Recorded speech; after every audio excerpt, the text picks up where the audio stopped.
Well, the battle is on. Dutton has decided that nuclear energy is the way to go. It's not that Dutton woke up this morning thinking, well, nuclear's a good idea. Let's see how we can convince the public that what we want is radioactive businesses stuck on our doorstep. What an industry. Something to get excited about. Now, Dutton has had the opportunity to do something about this now for, 9 years while they were in power anyway.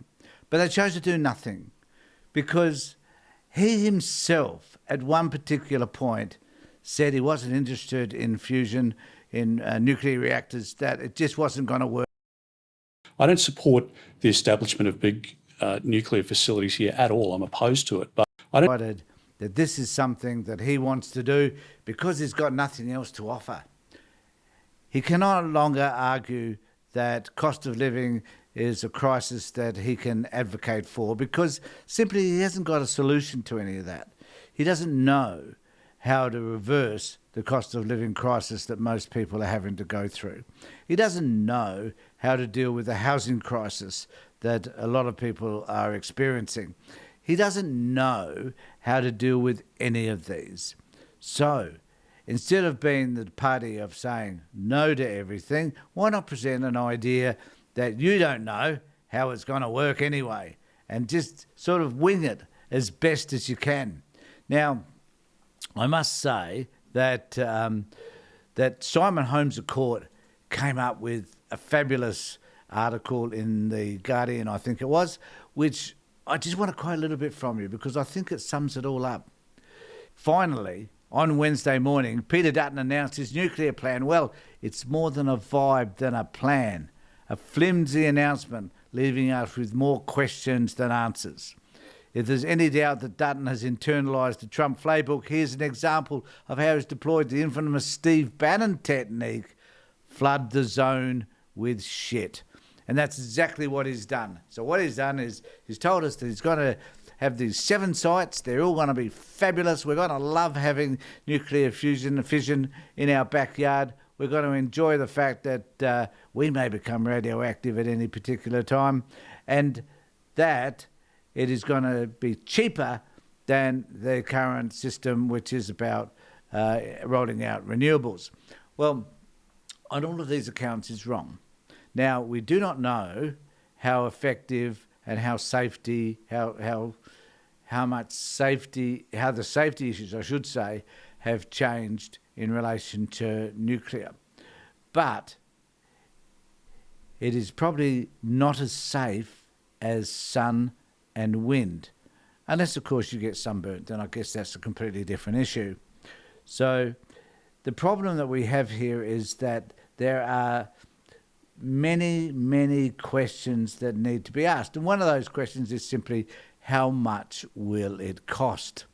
And there's another article here which I'll mention to you, which is power bills could rise by $1,000 a year under coalition plan to boost gas until nuclear is ready, analysts say. Experts predict major electrical price hikes if opposition proposal to slow rollout of large-scale renewable projects goes ahead. So this is about if they decide to slow down on renewables, then clearly there will be price escalations because the primary reason is that nuclear is not cheaper.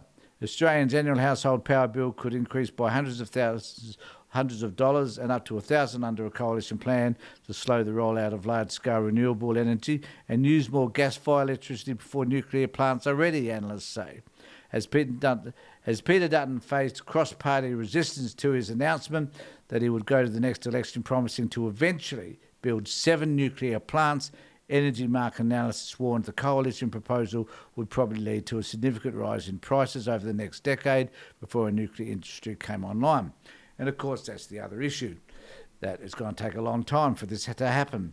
But Dutton is determined because this is a do-or-die attempt by the Liberal Party to be able to put an issue before the community, before the electors, which is going to say, at least we've got a plan here. and that we're not a party which is just about saying no to everything. In fact, we've got one of the best solutions to energy that you could ever imagine. Given that right at this particular point, the electricity that you're receiving right now is to the tune of 32%. So 32% of the electricity that we're using is renewables. And that even though the government's a wee bit behind on all of this, and no one's going to deny that, but over time they will catch up and they will make the 2030 proposal. So we need to be able to understand this for what it is. This is Peter Dutton trying to hoodwink us into believing that he has a solution for a problem which only the Labor Party at this point are prepared to resolve, primarily because the coalition has sat on their hands in relation to this issue for years, chosen to do nothing, chosen to sit back and just think, just make out that climate change was not going to impact them, that it was never going to be a significant issue, that at some particular point people will forget that the planet is getting either warmer or colder, that weather conditions are becoming more erratic, more intense, that we would have forgotten that we had fires here 2 years ago that were devastating, and that we've had rain that has caused floods throughout Australia. So he's hoping that we will forget all of that.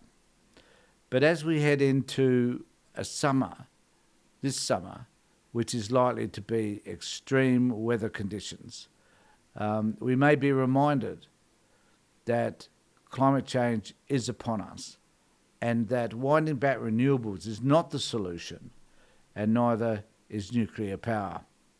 So let me know what you think in the comment sections below. Subscribe to my channel if you wish. Ring the bell. Make some comments to let me know whether you think Dutton's on a winner in relation to nuclear power or not. My guess is he's not. And this is a matter of Peter Dutton shooting himself in the foot and everybody around him at the same time. So let me know what you think.